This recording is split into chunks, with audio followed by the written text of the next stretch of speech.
Well, good evening, everyone. Um, Welcome to American Islamic College Academic Lecture Forum online. Thank you so much for your patience. This is our first lecture of the fall term, and we're super excited that we get to kick it off with the notable Dr. Aisha Amin. But that also means this is our first public Zoom lecture. And so as I'm sure everyone agrees, we're very much looking forward to the day that we can all spend this time together face to face so that we can trouble some of these really interesting topics that we'll be hearing the rest of the academic year. But we have to do our due diligence in caring for ourselves and our community and following very strictly the CDC guidelines. And so until it is safe to do so, we will resume with Zoom. And I think we're going to have a really great and productive conversation. Dr. Aisha Amin is going to be talking about the elusive quest for racial equity in education. After the talk, or after I'll first introduce her, we'll hear from Dr. Amin, and then after that, we'll open up for questions and answers. I suggest putting those questions in the chat box, and I'll do my best to get to as many questions as we can in the time that is allotted for the Q&A session. So without further ado, I will introduce Dr. Aisha Amin. Again, we are extremely excited to have her with us. She is the Associate Provost and Chief of Staff for the Provost at the University of Illinois at Chicago. She holds a PhD in Policy Studies and Urban Education and is passionate about issues of equity and justice. She's received numerous awards and recognition for her work, such as, but not limited to, the Muslim Women's Alliance Inspiring Women's Award, Diversifying Faculty in Illinois Fellowship, and the Rainbow Push Excellence in Education Award. Dr. Amin's activism is best captured in her historic leadership roles with various Chicago-based organizations, such as Teachers for Social Justice, Bridging the Gap, Inc., for which she is the co-founder, Inner City Muslim Action Network, and the Public School Initiative for the Council of Islamic Organizations of Greater Chicago. Additionally, she is an appointed board member for the Routledge Journal on Religion and Education, board vice chair for the Council on American Islamic Relations Chicago, and a board member with the Institute for Social Policy and Understanding. And there's more to be recognized. You may read her full bio on our website. Please give a very warm welcome to Dr. Aisha Amin. Thank you so much. I appreciate it. It sounds, it's always good to be amongst friends, even if it's in the virtual world. I've been told that my internet is going in and out, the poor connection sign. So I'm going to turn my video off when I share my screen, and hopefully that will alleviate some of the issues with connectivity. So just bear with me as we journey through the world of Zoom.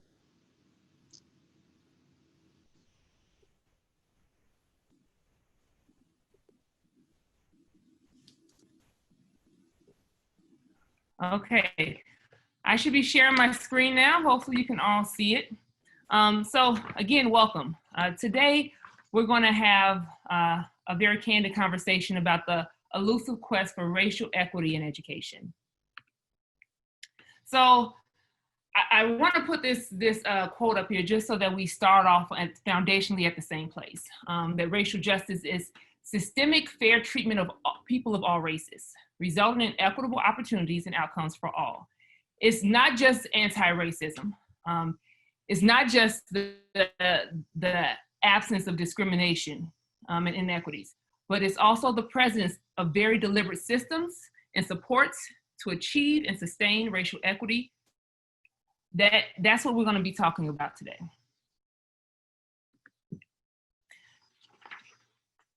So I'll focus today's lecture on two key educational inequities. First, the achievement gap, also known as education debt, which leads to the disparities in graduation rates and overall lifetime economic positioning.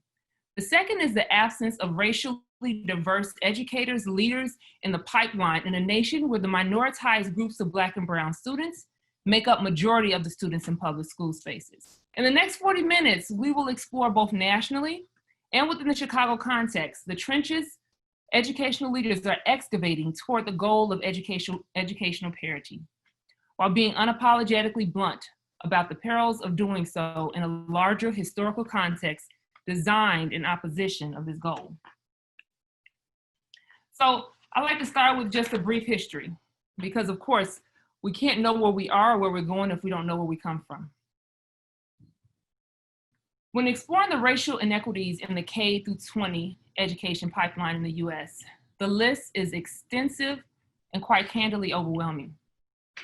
In order to intentionally grapple with and address these inequities, it demands that we imaginatively restructure the larger political and economic contexts that inform and perpetuate such inequities. The elusive quest for racial equity in education in the US is not new. In fact, the education system writ large was built on the premise of white supremacy. Equity focuses on dismantling whiteness. Whiteness is a culture of values that favor white people at the expense of others. In education, it prevents historically marginalized students from reaching their full potential and from achieving in professional advancing in careers. As you can see in this quote by Carter G. Wilson in 1933, African people in the US still have some prevailing misconceptions about their education and education in general. We were not brought to the United States or to the so-called New World to be educated. We were brought as part of a massive labor supply. Some slave owners saw it fit to train their slaves in repair of farm equipment and certain aspects of blacksmith's trade.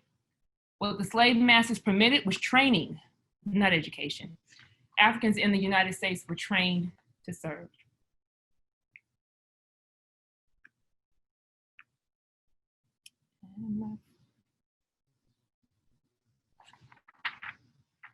As part of the AIC presentation,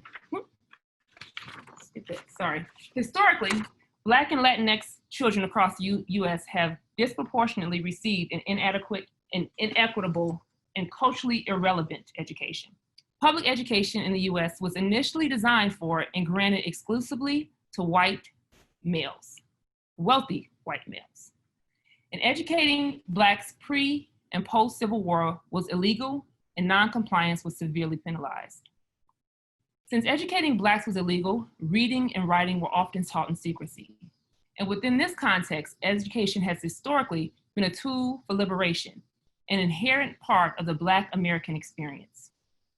This is evidenced through victories like Brown versus Board, although there's another conversation as to if that was truly a victory. In spaces of resistance like the Freedom Schools and Black Studies programs at US universities. There's been two bodies of resistance that emerged to address the inadequacies in education for the Black American child. One fought the public system and education within the system, and the other abandoned this system and erected independent Black institutions.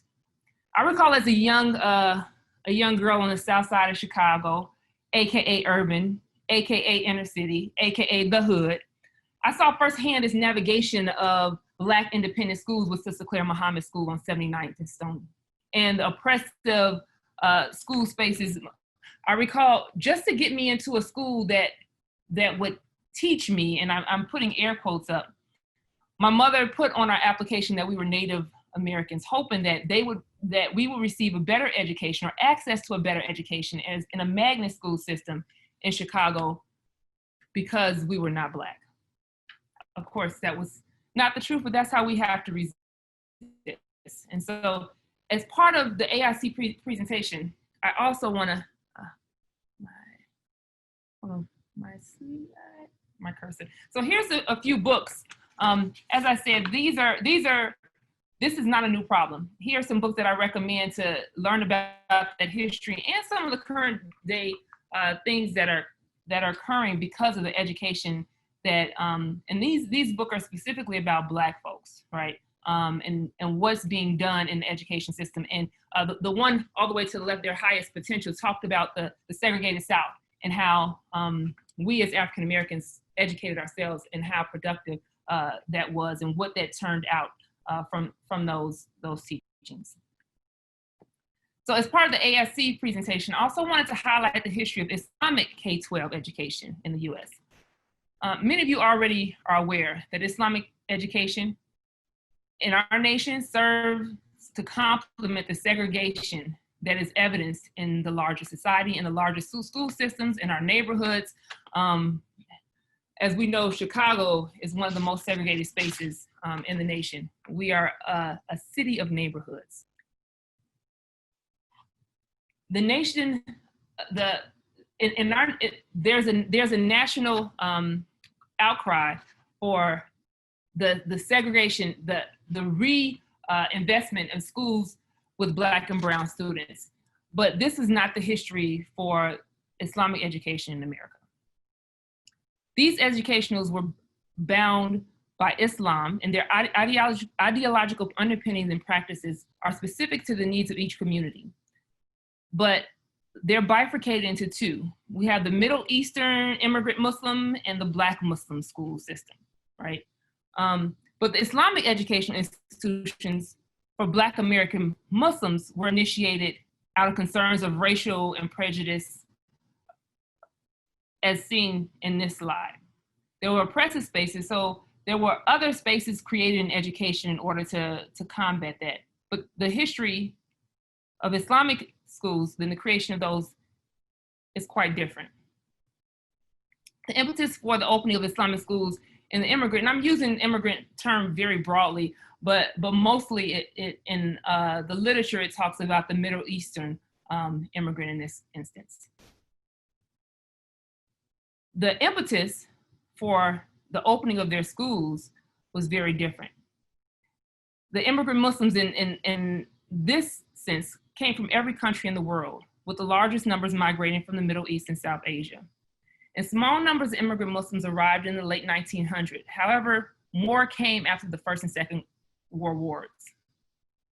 These Muslims, for the most part, enrolled their children in public schools due to financial restrictions.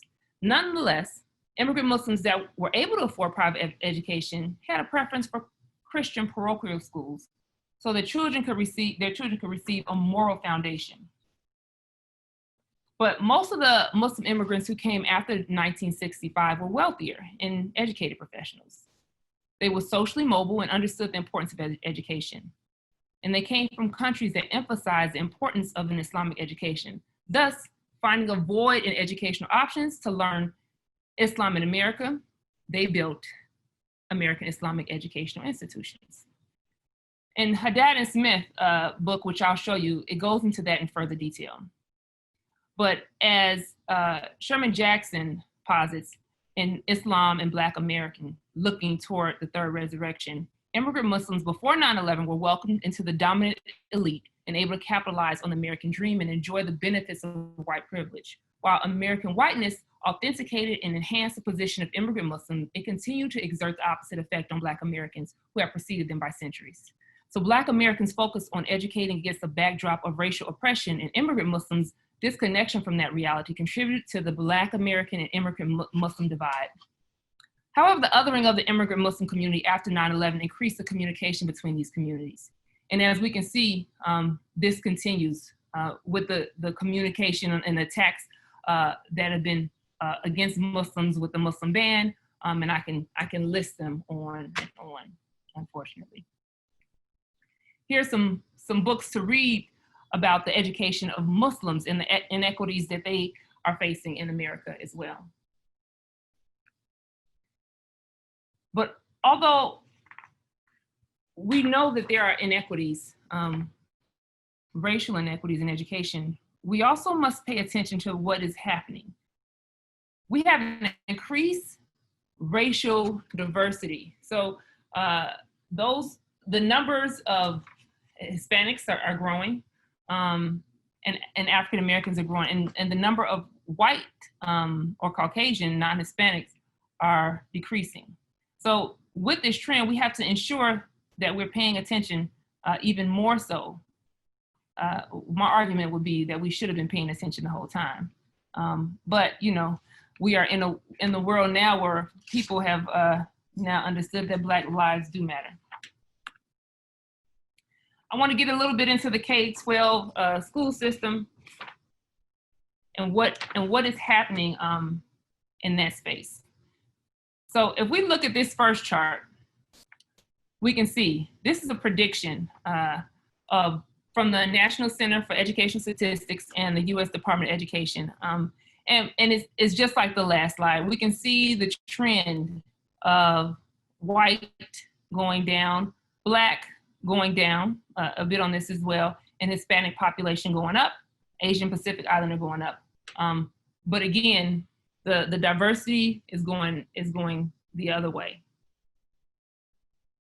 Here's a K-12 school, and we see this historically. So this is a trend that they're predicting, but it's already in the works.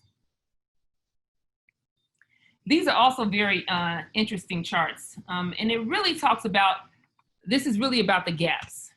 Today, gaps are present in virtually every school district. And we're talking about gaps in representation. We know that if you go into a school that has majority Black students, they will be taught by majority white female teachers. This is a trend that we see across the nation.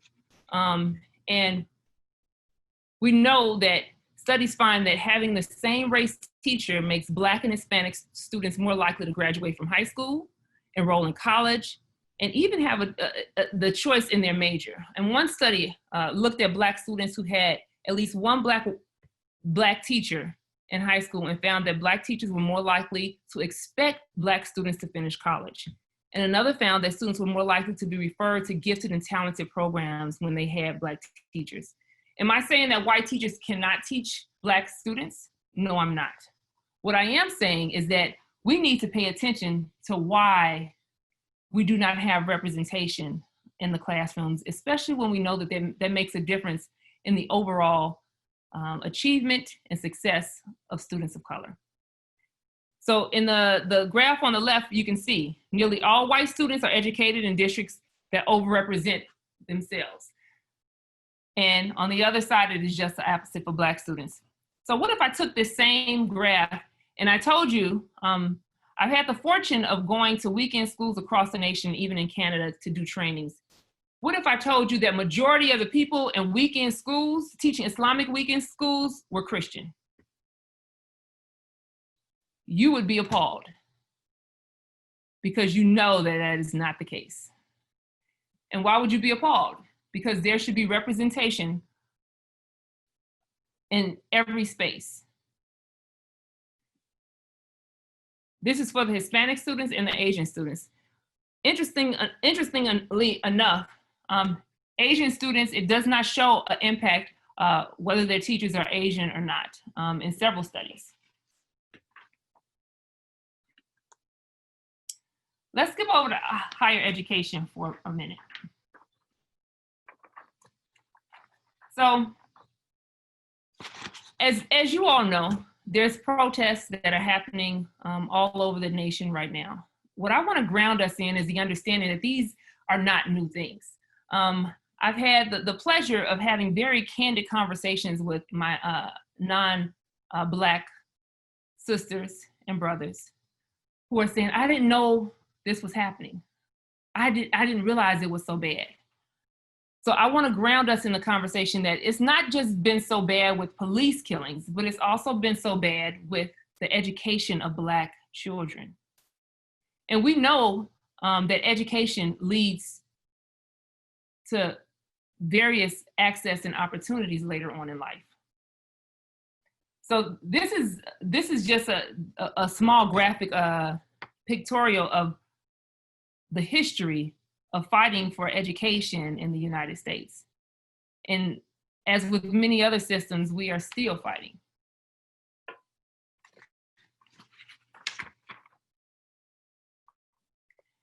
When we look at universities, again, we talk about representation and why representation matters. We can see this is faculty at selective universities in the US by race and gender. And we can see that it is overwhelmingly male and overwhelmingly white. We also know that STEM fields have there's a greater misrepresentation in those fields. Here's some recommendations for some books to read about representation in education and why it matters. We can also talk through some of those things in our Q&A. So part of what we see in higher education, and of course I'm in higher education, so I know these things very intimately. Faculty of color are not, they are not retained or promoted at the same rate as other non-underrepresented minority groups, so are their white counterpartners. The higher education institution revealed that faculty of color and female faculty disproportionately experience stress due to discrimination and feel they have to work harder than their colleagues to be perceived as legitimate scholars. Not long ago, there were 8 professors at the University of Texas, Austin, that demanded that documented inequities in pay, promotion, leadership opportunities, and recognition for Hispanic faculty members be resolved. And in honest discussions, discriminatory practices, racism, there's macro and micro aggressions. They needed to create a revolving door where faculty were hired to replace those pushed out of their position, just so that they could check a box. As some of you may know, institutions are governed by accreditation bodies. And those accreditation bodies, as the institutions have diversity on their faculty, and that they recruit a student body that is diverse. And so what is posited by many in higher education is that the box is being checked, but faculty of color are not being taken care of. And there's a facade, right? We can take the picture and have it on the website. We can report the data, but how do you mentor and ensure that there are leadership opportunities, promotion, and pay inequity? So there's a few responses to underrepresentation that I want to talk through. So here are 3 that are happening, I know, at 3 universities in Chicago, one of them being UIC. So one thing we know is that the hiring process for faculty is fraught, right? People hire people that look like themselves, and if you have an all-white faculty, who are you hiring? So what many institutions, including my own, have done is required a bias search committee training. And essentially, it is a training workshop by the Office of Faculty Affairs and the Office of Diversity that talks through implicit biases and stereotypes and other issues that can affect the fairness of the search, right? And so that is required. Before you can sit to hire someone, you have to understand your own implicit biases. Is it a system that is bulletproof? Absolutely not. And one could argue that is just a very small step in a first step. But to put people's attention on it. Another program is the Bridge to Faculty program. And that's an initiative that aims to attract and retain promising scholars from a diverse background, with emphasis on departments with low or no presence of faculty who are underrepresented. So they bring faculty in through the pipeline of the postdoctoral scholars. So for example, UIC has a nice diverse student body and PhD population, but that doesn't necessarily translate into the faculty population. And so the Bridge to Faculty is to help give the mentorship and the support needed for underrepresented faculty to cross the bridge from being a doctoral student or a postdoc into the faculty line, tenure faculty line. The last one I want to talk about on this page is the cluster hire initiative.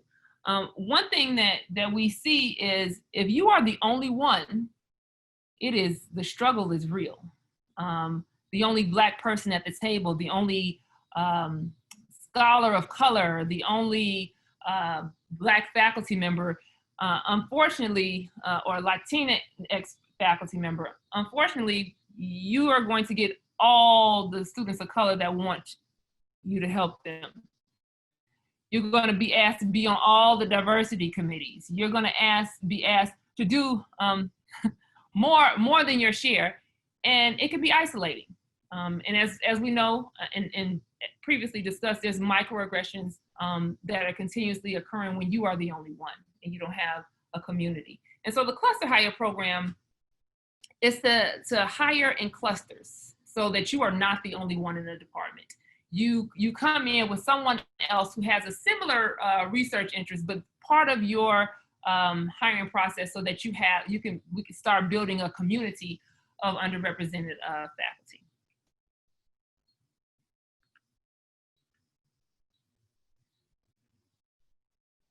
There's also what we call the zero group representation report. And so I'll walk you through really quickly. So essentially, what we've done, and another institution is done along with us, is broke down each college. We have 16 colleges, and in each college, there's multiple departments.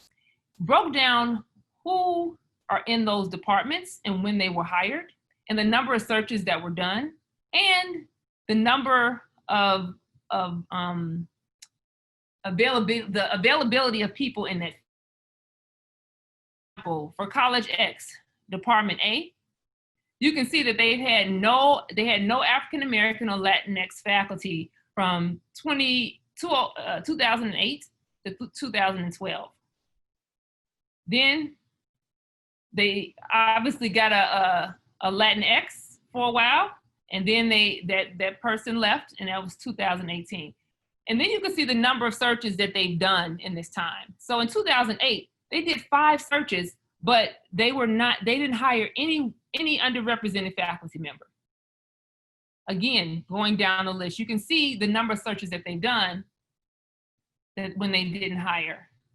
And then we can see the applicants, right? Either Black or Latinx applicants in the search. So was there just nobody to choose from, right? And then the last column is their availability. And we look at the availability according to data in the field, right? And so we can then pinpoint, wait a minute, you have a moderate availability and you have no African American faculty, and you haven't for a decade. And so then we can target specific departments for trainings, for incentives. We actually did a 2-for-1 incentive. If you want to hire in these low areas, and when I say low availability areas where there's not many considered available in the field, your department and college can pay for one of the faculty members, and the administrator level at the provost level can pay for the second. Again, there has to be some money behind these things and some incentive.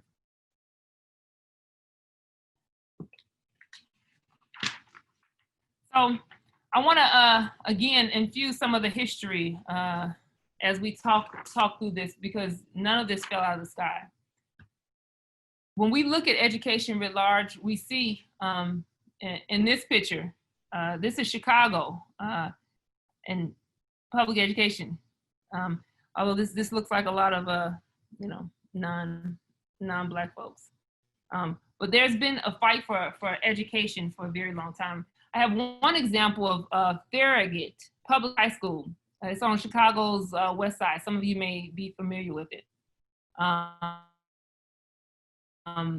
While Farragut is not really considered a landmark in the history of African experience in education in the US, it offers some intimate insights on the battles waged within a Chicago context. The majority of Farragut's student body was and still are African American. However, the school was run by all white administrative staff, And we're talking back in the 60s, 1968. And the Black Teachers Union at Farragut, in collaboration with other faculties, believed that students were being shortchanged of a relevant curriculum and were instead being criminalized and bombarded with strict and stifling disciplinary policies, adding to the nation's school to prison pipeline. In response, the union created the Black Manifesto. This manifesto demanded a Black administrator and administrative assistant from the be hired to handle discipline.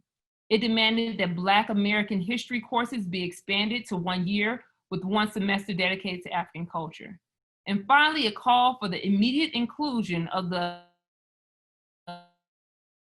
history in every subject by every faculty member.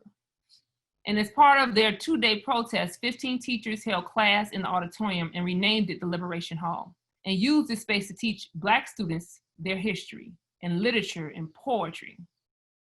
So Farragut teachers saw some of their demands met with the new hiring of a principal in 1971.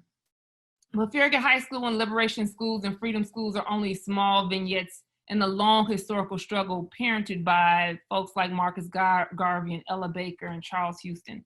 These historical understandings offer a foundation or a jumping pad, if you will, for understanding the connection between education and the Black American community as a tool for liberation. As argued by Bill Watkins, the examination of Black American educational reform and reformers may best be approached from the knowledge bases of history, economics, political sociology, and the laborious acts of educating Black American children within a liberation framework was and continues to be a perplexing task. I'm going to speed up a bit. I see my time is, I have so much great information. The next piece I really want to talk about in inequities. So we have representation, but we also have what is coined as the achievement gap. And the achievement gap is so much more than that. As you see, these are systems that are enacted, right? There's gaps in these systems, and therefore the context of the school it is amplified because of the context of society. And so when we talk about achievement gap, it refers to the disparities in standardized test scores between Blacks and whites and Latinos and whites, and recent immigrants and whites. So it is also the debt that comprises the historical, economic, social, political, and moral components, right? And so the term racial achievement gap kind of unfairly constructs students as defective and lacking, and admonishes them that they need to catch up. So Gloria Lansing Billings suggested the term educational debt, moving a discourse that holds all accountable. And so I like to use educational debt because there is a debt that needs to be paid.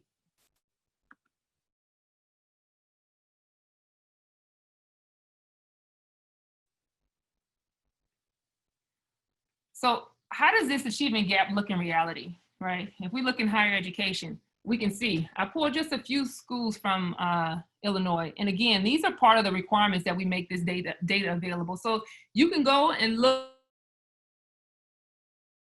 up the school that you're most interested in, and you'll see that the same thing rings true time and time again. Here's the example of the graduation rate at Western. Here's the graduation rate by race for Illinois State University.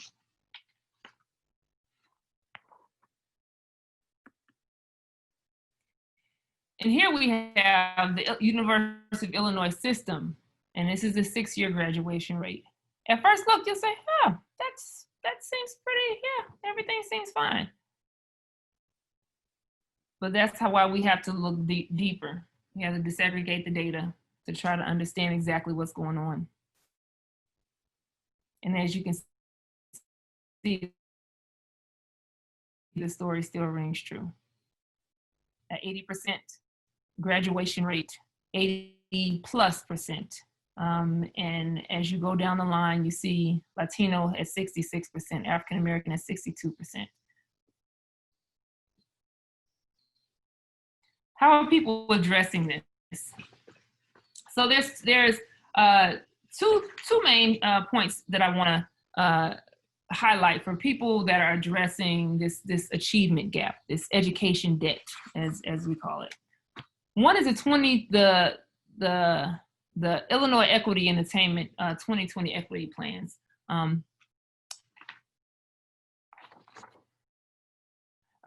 So despite improvements in high school graduation rates and college matriculation rates, the Illinois student college completion rates have remained flat, and achievement gaps between groups have persisted or widened. Differences in degree completion rates between racial and social economic groups within a single institution are often at least 10 to 20% points, and at times as high as 30 to 35% points. So our colleges and universities are not serving all students equitably. Haha, big surprise. So in October of 2018, the Partnership for College Completion launched the Illinois Equity and Attainment Initiative. And so it's a signature effort to galvanize and direct urgent action with right now it has 28 2- and 4-year public and private and nonprofit colleges and universities across Illinois. And each of them have to have an equity plan. I had the honor of serving as an expert panelist for City College of Chicago as they presented their equity plans and wanted feedback. And essentially, these are all publicly available. But essentially, what each of the institutions representation in our faculty, and that we have a student body that attains whatever their goal is, which of course is different depending on which institution you go to. The second and last one I want to talk about is it's called an equity scorecard, and it comes from the University of Southern California, but it's really been catching on in many universities across the nation. And essentially what it is both a process and a data tool. A process, it combines the theoretical framework with practical strategies to initiate institutional change that lead to equitable outcomes for students of color. What's unique about it is the engagement of individuals from different departments and divisions and evidence that they collect data and look at the practices and the policies of institutions, and they give them a scorecard. Just like students get a report card. These are essentially report cards for institutions that look at their policies, look at their representation, look at all of those things that we know makes a space more equitable. And so these scorecards become kind of a litmus test for what your institution values. And so this is one thing that's beginning to catch catch fire. But it's important that we not only have the information, but that we also are committed to making a change. So many of these things are about getting the information. But even if you require a training, if it is not in your heart, we know what happens. I want to just on a reality check. There are many inequities in the education system, and they mirror the inequities that we see in our large society. The capacity we have to truly transform schools, unfortunately, may be limited by the widespread inequities of our large society, because systems aren't made to be easily dismantled. However, I shared a few small practices that are being done, although some with mild success, in hopes that we can create what Miles Horton so eloquently dubbed as islands of decency. I argue that working for justice is an ongoing endeavor that demands we constantly wrestle with our most basic assumptions about our own education system. Who is it made for, and who is it truly serving?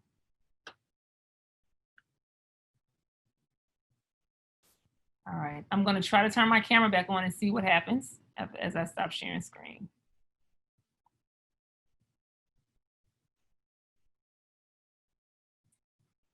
All right. Hopefully you're able to hear me. Yes, thank you Uh, so much for that great presentation. I do want to invite folks to ask questions. Since we have a smaller group, we'll go ahead and we can unmute you. If you have a question, just let us know in the chat box so I can go ahead and unmute you. So the floor is yours.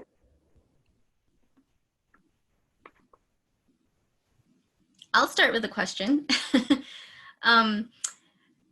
So this is an area that I'm not too familiar with, but university rankings.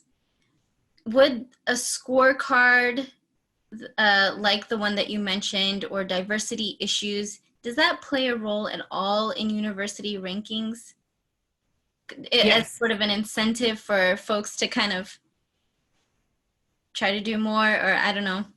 it does. It does. It plays into rankings, and depending on what institution you're at, some rankings really matter and some don't. To be honest, we look at U.S. World and News for the rankings, but they look at all facets of the university. And I don't know if that actually moves people to do true change, or it moves people to put on a facade, right? And that's one of the things that I truly do worry about, that because there are some protocols in place to move people towards a more diverse space, right? And more equity in education, that people are looking to check the box instead of actually do the work, right? And we know the outcome of that. We know that when people aren't really invested in doing the work because they see the impetus for it would be real, justice, then it becomes kind of this perfunctory space that we engage in, which means absolutely nothing.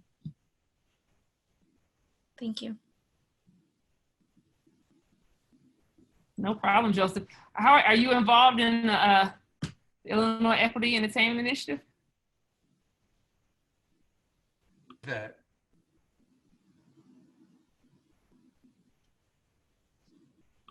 So can I come in with a question?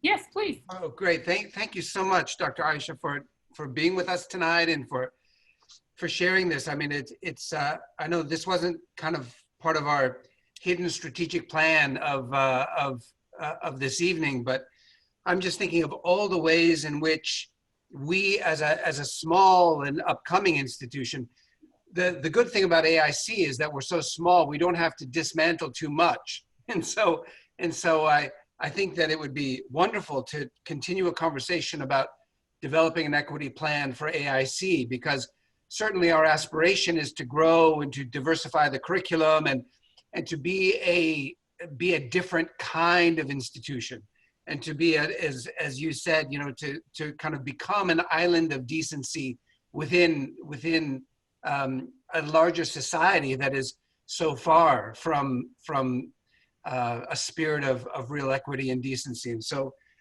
all I want to say is that you've given me all kinds of ideas, and I think that your contribution tonight will give rise to lots of conversations, if you don't mind me coming back to you with questions and with I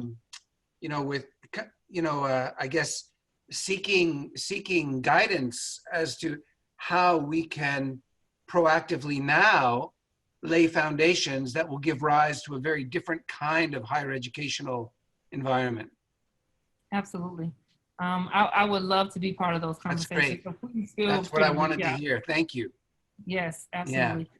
I think as Muslims, we should be at the forefront, right?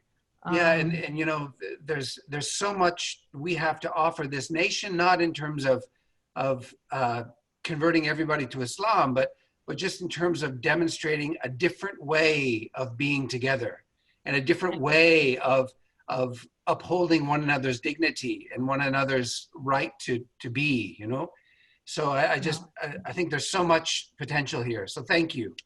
You've given me lots of ideas tonight. Absolutely. I'm glad. It was my pleasure. Thank you. And just as the larger society faces the context of racial injustice, I think we all understand that exists within the Muslim community. Oh, right? yeah. Segregation right. And the isolation of certain groups and the lack of access. That's one thing that we have to grapple with. We have to be honest. and authentically engage it in ways that make change. That's right. Absolutely. Thank you so much. Assalamu alaikum. We have a question.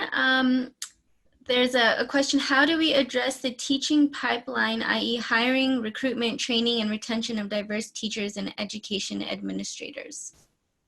I think, so I gave two examples, right? So check your hiring policies and practices, right? So part of the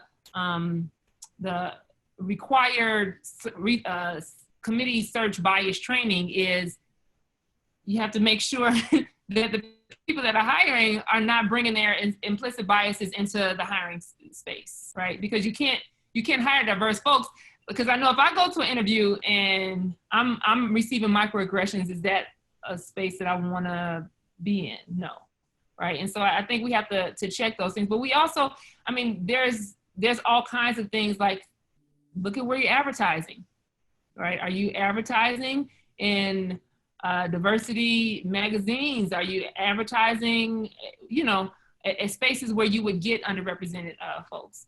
And then if retention is an issue, there's also a close look that needs to be taken of why are people leaving, right? What kind of community are you building? And sometimes it's something you have no control over. Sometimes, someone's offering them other money and there's other situations, but we have to pay attention to when that becomes the norm, that people come there, people of color come to your institution and they quickly leave. So I think there's a lot of, just in a larger context, there has to be reflection on inner reflection. Like as an institution, what are we doing? How are we attracting people by what we say we are and how that matches up to what we are actually doing.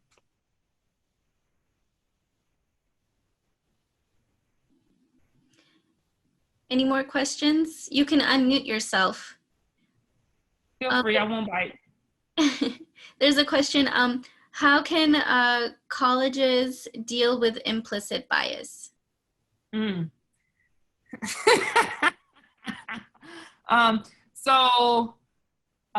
Colleges are people, right? People that are in that space. And so you really, there is a breakdown of trainings that, of course, Trump says cannot happen on his watch, to identify what those things are. I have a percentage rule, right? So there's going to be probably 20% of the folks that don't want to hear you. They're racist as hell. They like whatever, right? And there's another 20% that are just ignorant and need to understand things and need some knowledge and need some experience, right?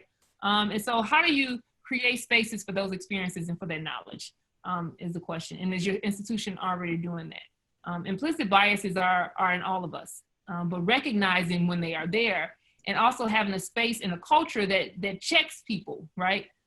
Checks someone else. So I don't have to be the one that checks you if you are, there's a microaggression or macroaggression against me. Maybe someone who looks like you is the one that checks you, right? But there has to be a culture of trust and upstanders within that culture. So how are you creating that culture as well? I see over here, I've noticed that some, hey Clyde, how are you? You want to talk this out? Let's see. I've noticed that some students bring support systems with them to campus and continue support from their community, to get support from their community. What are some things that we can do as a Muslim community to better ensure the success of Muslim and non-Muslim minority students?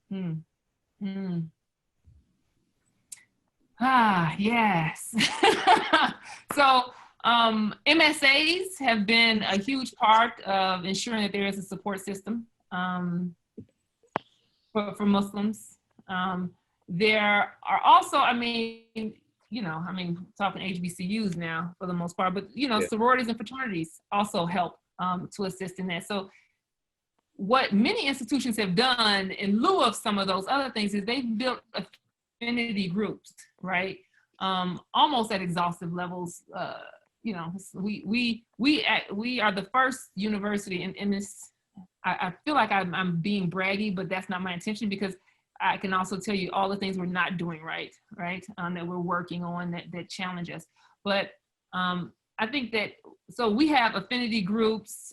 We even have the first Arab American Culture Center, right? Creating spaces within the college where people can build community, right? And feel a sense of belonging. Because if you're minoritized, oftentimes in a classroom, maybe you're the only one, right? And you don't feel comfortable asking for help. So you can go to one of our culture centers. We have African American Culture Center. We have an Asian American Culture Center. We have LGBTQ Culture Center. We have almost every a disability culture center. Every group having a community that they can lean on and lean into as things arise. Mm-hmm. Do you have advice for people of color in the classroom or staff to avoid burnout, especially in the age of COVID? Yeah. So this is a huge problem right now, both for students of color and faculty of color. It's real. We were actually just in discussion today as part of the leadership team, and thinking of how can we bring in some things that are not normed, right? Is it yoga spaces? Is it someone to talk through mental health and meditation? Is it someone to like provide spaces for, and we have those for our students because we have counseling centers and those, but we really don't have it for our staff and faculty, right? Who are really working overtime right now to ensure that, things keep moving. And so we are grappling with that very question right now because burnout is real. And we're also trying to lay back on some of the ask, right? So we oftentimes ask people, okay, get something together for this award. Can you do this? So trying to lay back on those things, knowing that everything else is leaning into them to try to balance some of that weight out. So a checklist of what are we asking our faculty and staff to do that we normally ask them, but we don't really need it right now, mm-hmm. right? As they grapple with e-learning with their children and their classroom. And so trying to take some of the burden off of them in ways that make sense. Well, the reason I asked the question is because I keep thinking, I think so much about this multi-generational thing. I guess that's what you do as you get older. There are so many resources in our communities of people who actually have gone through all these things that these students are going through, and they think they're the first ones going through them, and they're not. Mm. And if we could somehow think about how we could bring some of those resources to those students, just because you're first generation in your family doesn't mean you have to be first generation in your community. That was the concept. Mm. I was wondering if anybody was embracing that. Yes. Because I'm mentoring a couple of students at about 3 schools now myself, and some of them I just met, but No, I think mentorship is a huge part of that, especially for first gen students and students who are in the minority in the space. But I don't know of any programs that bring folks from the community to mentor students. I think that's a great idea, though. An absolute great idea. Okay, we have time for maybe one more question. Feel free to unmute yourself, or you can also write it in the chat box.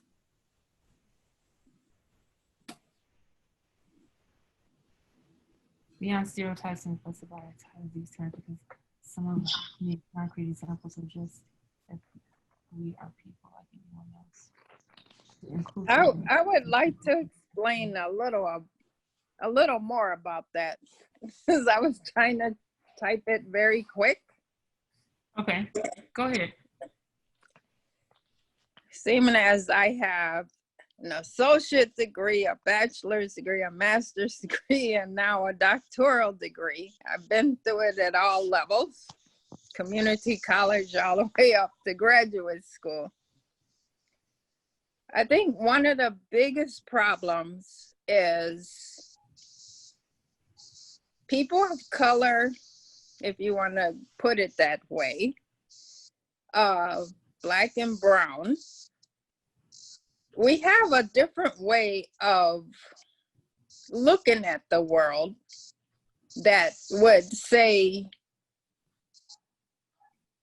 might be taken off of our essays or interviews or whatever,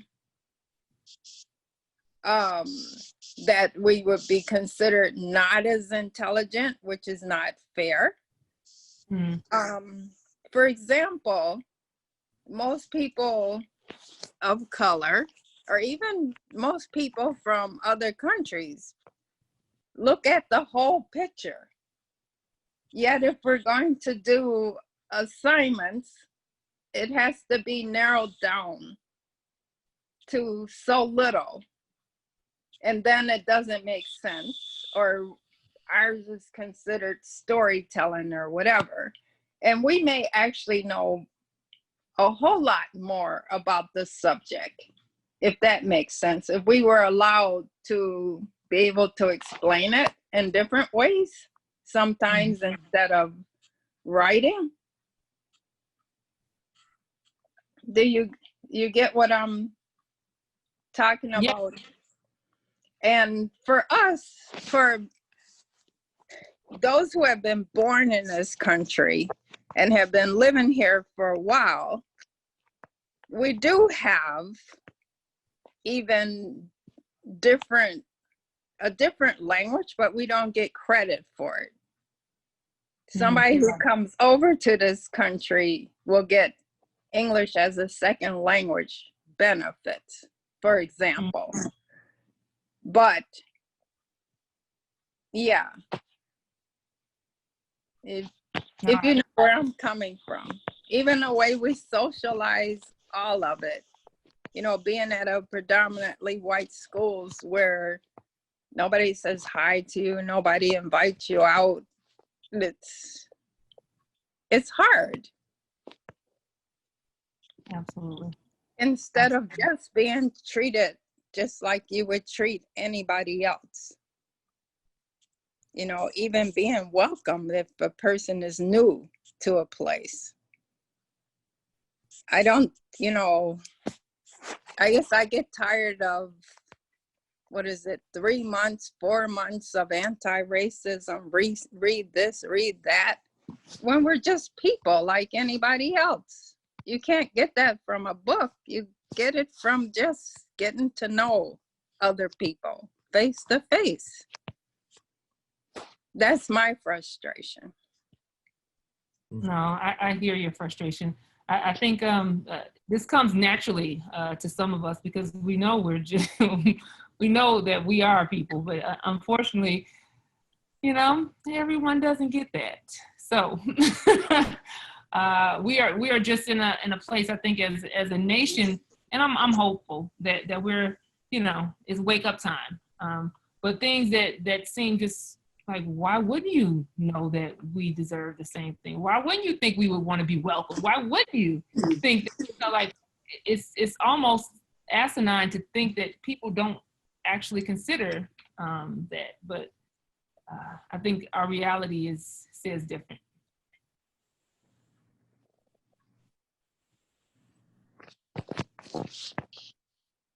Well, thank you so much, Dr. Aisha, for that really thought-provoking talk. I loved those charts and diagrams. It looks like you're doing some really great work, but it's eye-opening for sure. Any last thoughts before we close? I just Well, had. Go ahead. Go ahead. No, please.